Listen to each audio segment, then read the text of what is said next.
Can I buy a house in cash in Israel?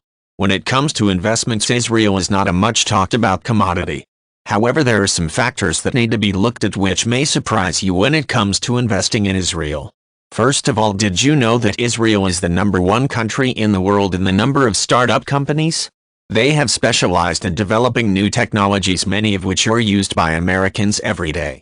Things such as Windows NT and XP and AOL's instant messenger technology are just a couple of examples of products developed by Israel. Warren Buffett invested $4 billion in ice cutting tools manufacturer in 2006 and says he wants to invest in Israel even more in the future. Investments in Israel reached over $20 billion in 2006 and is still growing. As of 2007, Israel had shown strong financial growth for the 5th year in a row. Despite ongoing threats from its Middle Eastern neighbors, the economy in Israel continues to grow at a rate of about 5% per year. Stock indexes have risen by around 380% since 2003. Their debt and currency rating was upgraded by Standard & Poor's in 2007, citing the country for improving finances, steady fiscal and economic growth, and external accumulation of assets. For investments in development and research as well as venture capital as a percentage of GDP, Israel is #1 in the world.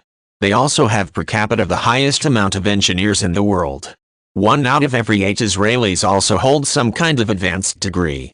This country also has the highest rate of the registration of patents per capita.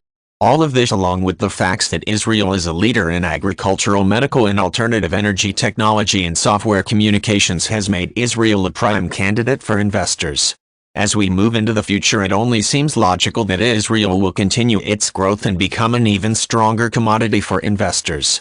As the amount of investments continue to grow, the country should become even more renowned for their work, leading to more growth and more investors in the future.